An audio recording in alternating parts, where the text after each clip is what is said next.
please welcome to the stage Martin Carey, Systems Engineering Manager with Palo, Alto Networks. But you hear Dan Jones is Senior Security Advisor EMEA for Tanium. Stuart Wilson is Sales Engineering Director with Forcepoint. Luke Miller is Principal Security Solutions Engineer with Zscaler. And please welcome our moderator, Mr. Allan Cahill, Executive Director of Enterprise Security at Aptiv. Your next panel, folks.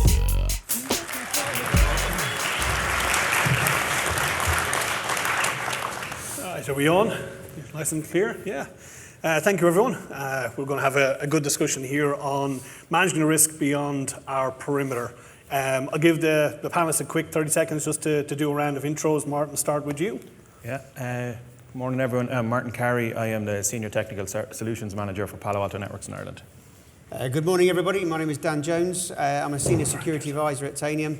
I apologise in advance that my previous career gives me the opportunity to help a lot of people with their bruises and battle scars, but I've got 30 years of working with military, and unfortunately I swear like a trooper, so I apologise in advance if you're offended, but there's literally fuck all I can do about it. We'll try and keep you honest. Well, how do I follow that already? Quick. Stuart Wilson, Sales Engineering Director for Forcepoint. Yeah, and hi everyone, Luke Miller, Principal Solutions Engineer at Zscaler, working across the UK and Allan region. Thank you, gentlemen. Okay, so to kick things off, to borrow a coin from Richard's commentary earlier on about the 90s being gone, our traditional network perimeter is long gone. COVID and the adoption of cloud technologies really put a nail in that coffin.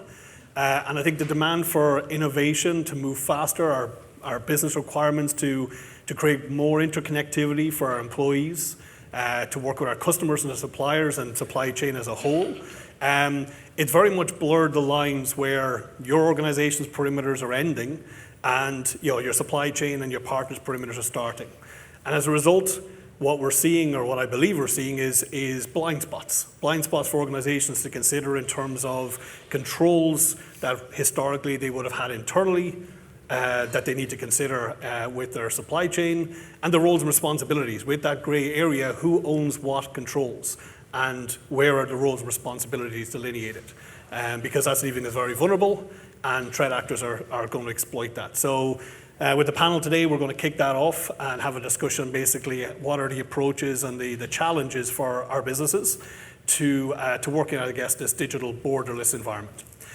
So Martin, I'll kick off with you then. I suppose with the beyond the perimeter shift, as organizations are expanding and creating more interconnectivity, what new or heightened risks are businesses having to consider, and are they adopting their strategies accordingly? Yeah, thanks, Allan. So I suppose what we see is, as you say, that the perimeter no longer exists, it's long gone. And I think key, if I'm picking up on sort of the themes we're seeing today, I thought it was really interesting listening to Raluca and talking about strategic security solutions, but also I think we need strategic business solutions, and security needs to understand that, because that's what drives the supply chain, the third party, the interconnectivity that this creates. And we can sort of talk about this in technology. We could say we go to microservices, and then there was mention of AI. We're farming out edges of our applications to all different sorts of third parties. We need to understand the shared responsibility model there. But I think beyond that, I think that's sort of understood to a point that people will look to the third parties. First, you have to know them. It's back to a very fundamental security control. You have to have that catalogue of what are you using and who are you using and for what. Strategically, we need to understand the business impact of that. Then we need to understand the security risk and marry that together to focus our attention. But we need to understand that shared security model, but also then, do we just rely on the paper-based that supplier adheres to that security control, or do we evidence it ourselves? And I think there's a responsibility on each organization, and we see this with the customers we deal with, that they need that level of control and visibility to evidence and to map out their own that attack surface that they have, and that incorporates the third parties that connect to the systems. So it is a challenge, but knowing and having that inventory, how that relates to the business and the revenue is really important. And it's, I suppose you touched on it there, it's not just a technology problem. So for the security leaders who are obviously trying to get visibility of the risk and bring the right capabilities, technology, who are the other stakeholders in the business that really need, that the CISOs, the security leaders need to be partnering with as the company takes that shift? Because you coined it there, it's very much, there's a business strategy. Who are some of the key stakeholders in those supporting functions now? Sorry. Sorry, I was going to pass that to pull down in if you want. Yeah. I can take that one. Yeah. I think there's a simple approach to this. I've always described cybersecurity as a people problem that's dressed up in technology. And whether you're considering, as Martin talked about, third-party supply chain, whether you're looking at your broader estate. So just to get a little bit of audience participation, you may not have planned this, but I'm going to ask anyway. So hands up here, anybody that has got, as far as they're aware, depending on the role that you're in, cloud technology in your digital estate. Just put your hands up. Brilliant. And then how many hands up for anybody that might have AI initiatives underway, looking at how you might exploit that kind of stuff? Brilliant. Now I'm expecting most people's hands to go up now. Let's see. How many people here have still got all the legacy old shit that this stuff was supposed to replace still in their digital estate?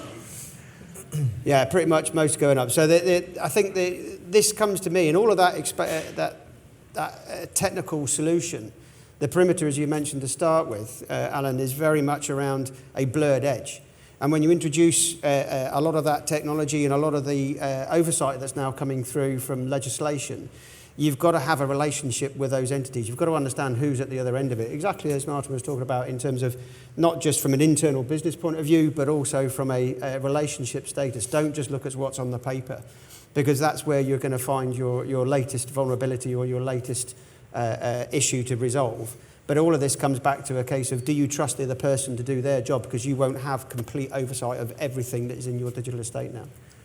And Stuart, are you seeing organisations, if you like, appreciate risk more in certain areas and maybe underappreciating certain areas or certain risks and capabilities and challenges that they're not getting on top of as quickly or not realising the vulnerability? Yeah, I think the situation that's been described was thrown on people. We were progressing towards it. Digital transformation was a term being bandied about by everybody. And the pandemic and a couple of years since then is kind of what was the catalyst to drive that forward at speed. And I guess we're seeing that struggle for people to fully understand, right, that what that did was meant that suddenly your, not just supply chain, but your people have ended up being everywhere, right, causing lots of different issues and considerations, productivity gains, of course, but also your data, right, has also been driven out into that supply chain world. You're consuming services from lots of different types of vendors these days, and you're putting your data and your trust into those organisations and their locations. And I think it's those combinations of things that we're seeing people struggle with getting fully on top of. I think there's an awful lot of inherent trust that, because we're outsourcing that particular service or that data store location, therefore we trust it. And I think people have got to realise they've got to ask questions. And to your point on AI, I think it's a similar situation when it comes to AI adoption as well. And I guess like that is, there's obviously the business approved and known strategy of adopting technology. There's also then the business initiated adoption of technology that is maybe outside the purview of IT. How are security vendors helping the companies in that kind of fragmented, the known and the unknown, to understand, well, what's really outside the perimeter that we're adopting and what risks? How do we get on top of those risks? How do we determine what risks are there and manage that threat? Luke, if you want to take that. Yeah, absolutely. So I think it goes without saying the starting point is visibility, right? So we talk about visibility from the perspective of the users, right? Who are my users? What devices they're using and what assets they actually access in the first place, right? So that's kind of the first point. The second point is which applications actually exist within my landscape, right? Because as we kind of talked about, they're no longer within that fixed boundary of a data center or potentially one cloud environment. They're distributed across multi-cloud. They're being consumed as SaaS, IaaS, PaaS, etc. Right? So it's understanding, what is my sanctioned application landscape, but then also outside of that, what applications are users potentially procuring and using outside of that boundary. What is the risk associated with those? Potentially there are applications that users may be using that have a valid business case but present, high risk, right? So it's obviously providing that visibility around what are my assets, what are my applications, but then finally, where does the data reside, right? Again, data is no longer resident in that fixed boundary. We have data resident at endpoints, managed and potentially unmanaged endpoints. We have data resident in sanctioned SaaS applications, but potentially data resident in, still our on-prem environments, right? So it's again understanding where is my data being stored, who has access to that data, and who actually needs access to that data, right? So it's looking at the visibility lens through your assets, your users, and the data and the applications across the environment. And Martin, you touched on earlier on about in terms of supply chain and working with supply chain and the responsibilities with third parties.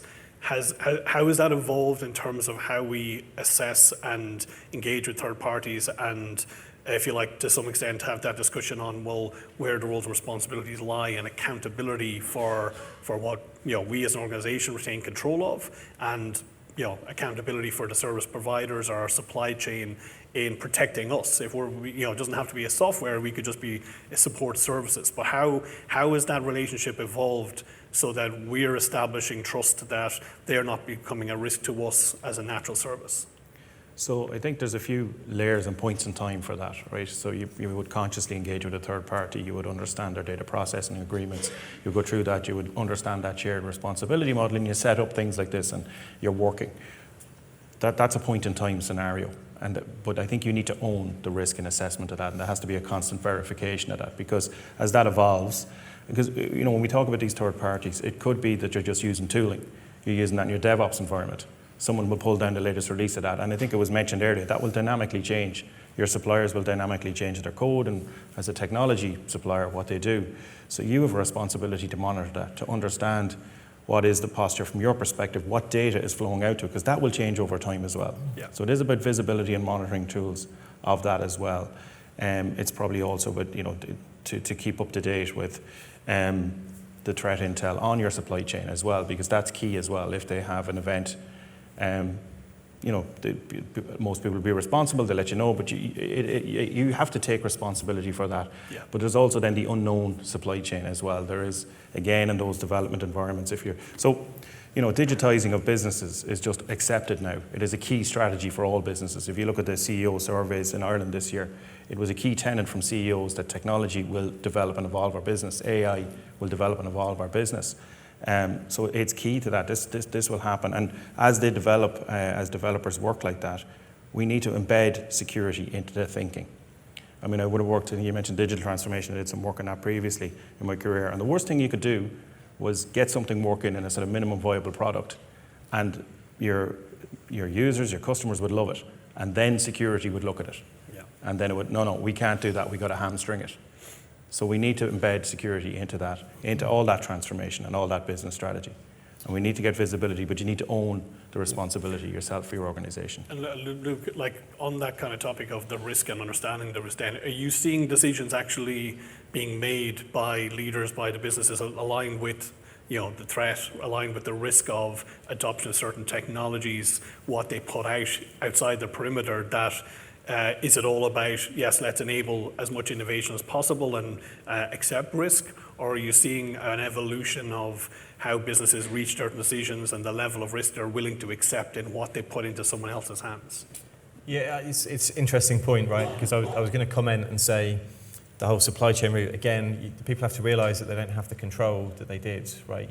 Employees, shadow IT or user-led innovation, however you want to call it, or shadow AI, people are signing up to applications, people are putting or trying to put your data into those applications, and you completely lose visibility as soon as that starts happening, unless you've got a different tier of control in place to kind of give you back that visibility.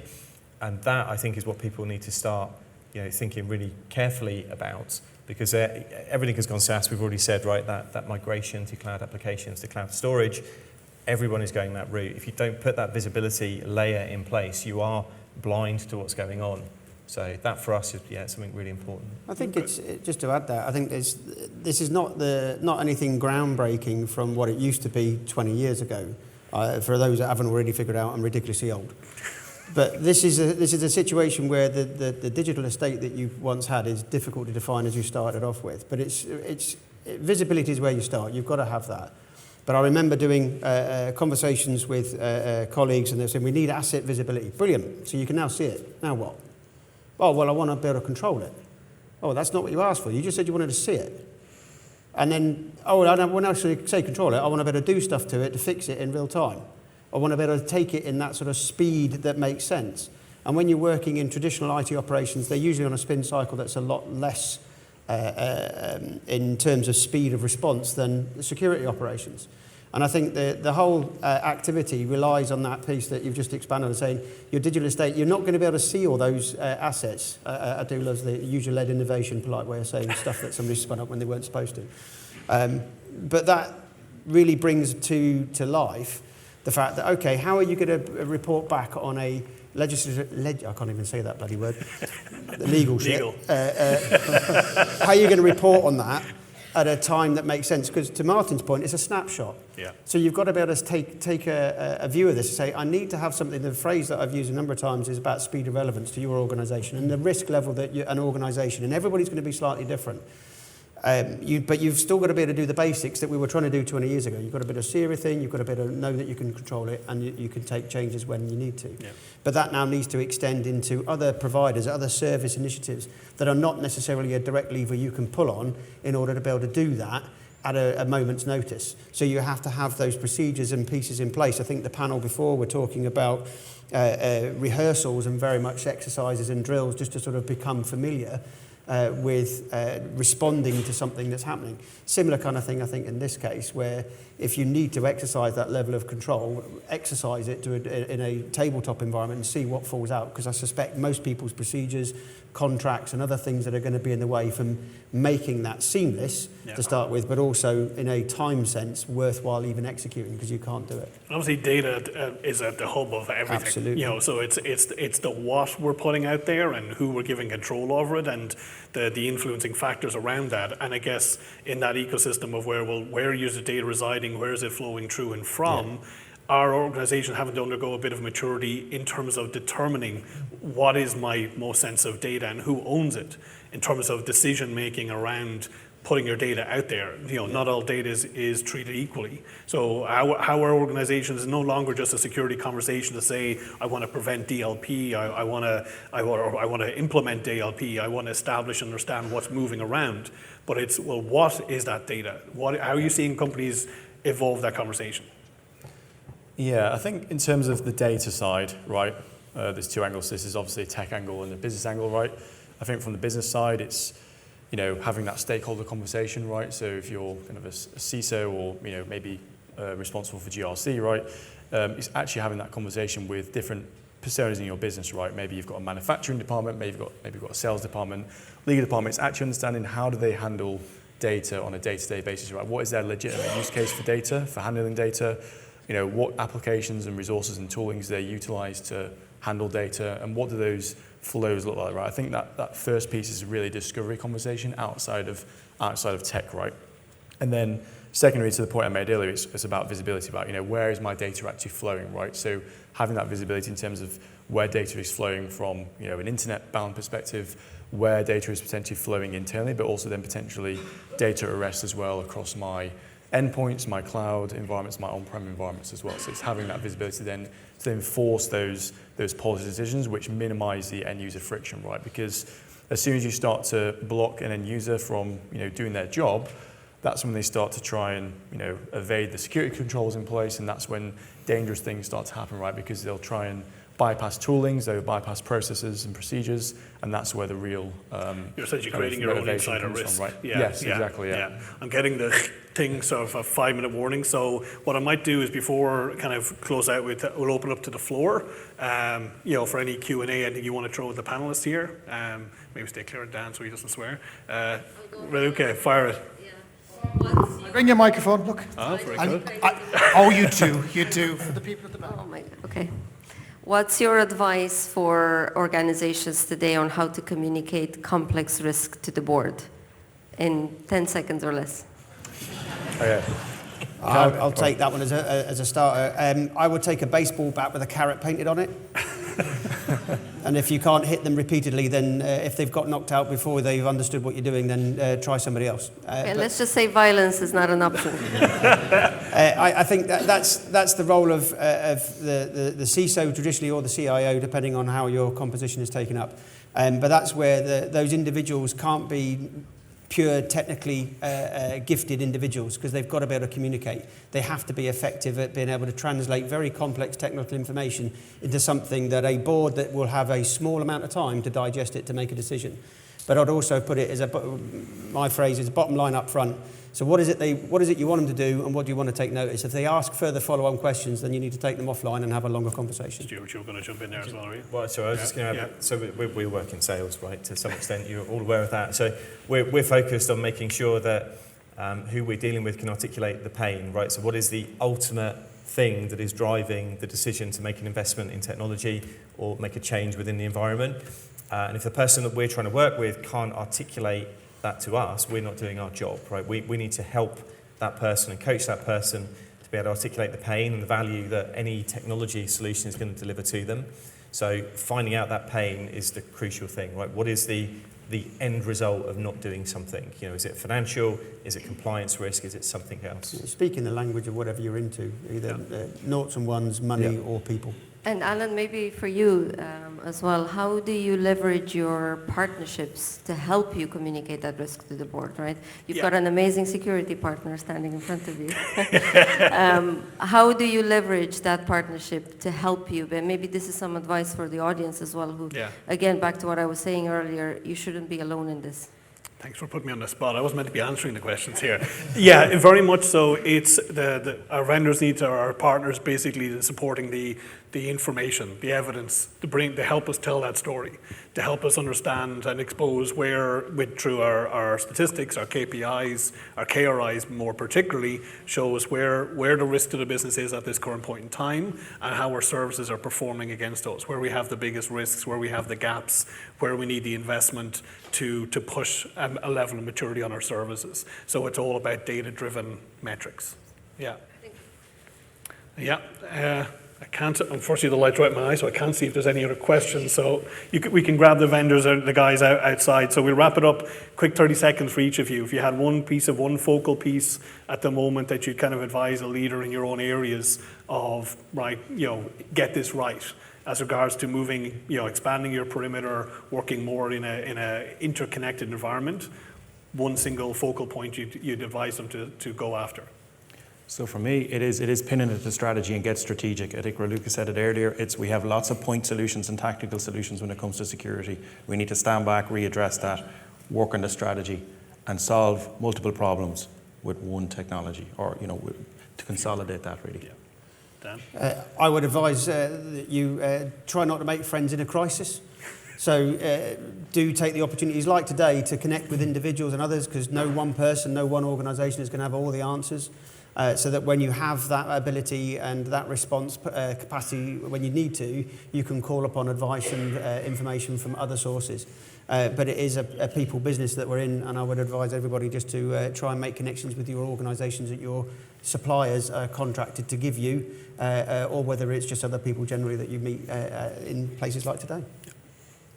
I don't know if Ronan Murphy's in here or not, because I've been pinching a quote of his a number of events. So Ronan will state, if your data is not ready for AI, you're not ready for AI. I think that's really poignant, but I think it applies across a broad spectrum of different initiatives. If your data is not ready, if you don't understand what your data is, where it is, and the risks that can pose to your organisation, then you're arguably not ready for that initiative. Yeah, and from me, I would say end-user education and awareness is key, right? Obviously users are generally seen as the weak link. They tend to do silly things, depending on, different roles as well. So, educate them on the importance of security toolings, why a new tool is being rolled out in the first place, right? What's the benefit to them in their day-to-day life, their day-to-day process? Teaching them the importance of vetting, shadow IT applications, right? Why do IT actually need to look at this? Because data is at risk, it's going to impact your productivity, etc. Right? So again, linking it back to the user is going to make sure that they have a frictionless experience with security toolings as well. Gentlemen, thank you very much for your time. I think we could have stayed up here for another 30 minutes to an hour, and there's any number of questions. So thank you very much, everyone, for listening to us ramble on. Thank you. Thank you.